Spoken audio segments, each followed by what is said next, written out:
That's what they lost. Well, if you can't run, give a fuck. It was never about running. Why do you think I run? It's the worst thing. I hate doing it more than anything. Hence the willpower. Right. It's the one thing I hate the most to do. So I know why you go on Instagram. I know why because you just have the time. You have the time because you don't want to put that time into bettering oneself. So I know why I'm misunderstood. I'm misunderstood by people who have plenty of time on their hands to misunderstand me because they are exactly where I once was, which is a low-life, lazy piece of shit. And it's the harsh reality of people who troll you, who go after you. They have nothing better to do with their lives. It's not some after-school special. It's the truth by once was that way. I know where it all comes from. That's why it's frustrating to me now, because I'm not so frustrated at the fact that I'm being trolled.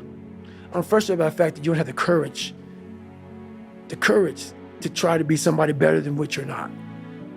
And that's the frustrating part. It's interesting because earlier we were talking about relationships, and you said it in a very candid way, and I really appreciate you sharing that you make sure that the people close to you, your family, has everything they need. Right. And that they also understand that you're going to take what you need to continue to build you. Right. Period. In some ways, it seems you've also included the general public in that family. You're saying, listen, I'm going to give you what you need. I'm going to give you as much of myself as I can, except I'm going to stop right at the line. That's right. That if I were to cross it, is going to prevent me from continuing to build myself. And by the way, this relationship only exists because I don't cross that line. That's right. And I think as much as there are detractors out there, people that try, right? I mean, it's pretty, whatever they're doing is pretty feeble in my mind. I mean, it's like cap gun fire, you know, Yes. if that. Very feeble. You know, so many of us, men and women, old and young, hear something and feel something in your message.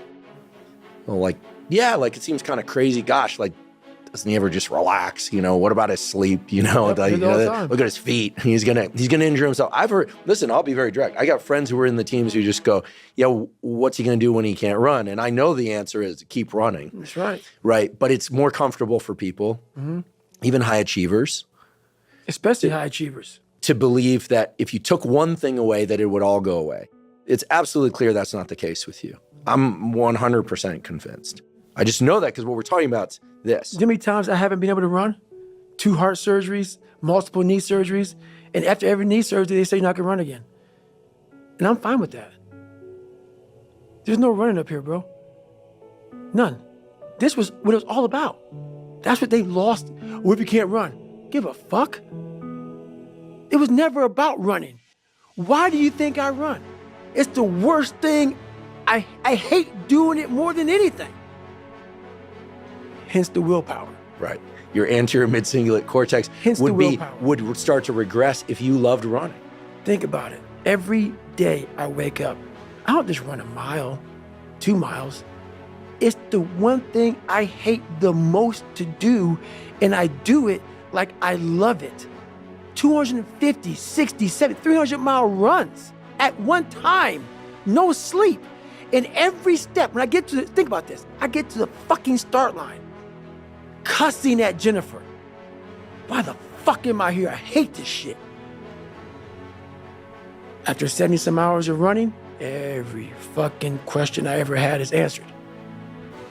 Every question I had is answered. I cap success. People go, what do you mean you cap success?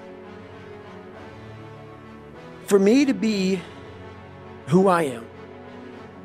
So when I go smoke jump, I'm smoke jump 3 to 4 months out of the year, sometimes 5. Could you, just for those that aren't educated about, just like give us a brief description of what smoke jumping entails? So basically, you jump into fires, not into them, but you jump by fires that people can't get to. So out of planes and helicopters. Right, out of planes, Fast line. parachute. It's all parachuting.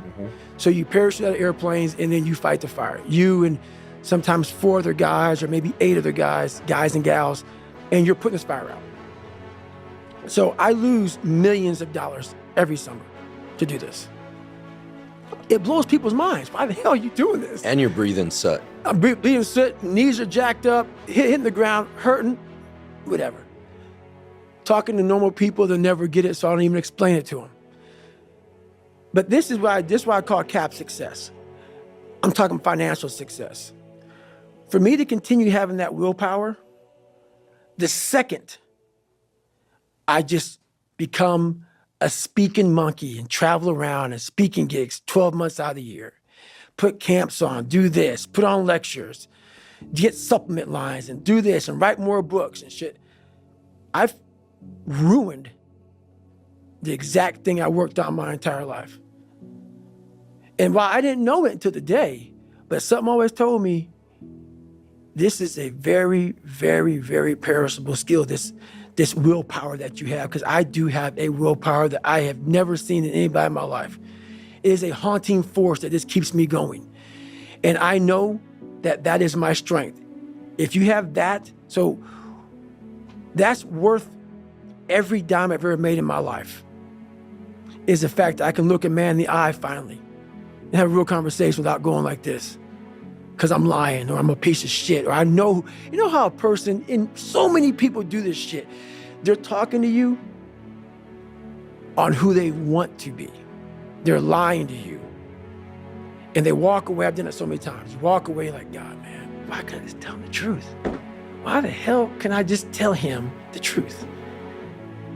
You know how good it feels for me now to look at you in your eye and every man I see. Because women won't get this. Women will not get this. Man to man, that man shit. You look another man in the eye and you know that everything you're fucking saying is real. And it comes from a real working place, something that you earned. It's the best feeling in the world. You can say that actually happened. Yes. Like I know with certainty what I'm saying actually happened. Actually happened. Who I am and who I say I am, I am. No more lies. No more skirting the truth. No more bullshit. And that is worth every dime I've ever made in my life. And I swear to God on that. Every dime I've ever made in my life, building who I built, so I cap success, because I know that if I ever go 12 months out of the year and don't put every day I'm going at it, but several months out of the year, I go right back to ground zero. Which means I'm just fucking David Goggins. No Goggins, no carry boats, fucking logs bullshit. It's just pick up that fucking Pulaski and dig. Hey, get that fucking pump, walk down a mile, put it in the fucking water, mosquitoes beating. You're just David Goggins. You're nobody. Because that's where my growth is. That's where my willpower comes from. And that's where it stays. That's why when I talk to you now, and can't I talk like this, dude? People don't talk with this kind of passion because it ain't there. It ain't there. They're regurgitating some shit from 30 fucking years ago. I'm regurgitating shit from an hour ago. Hour ago.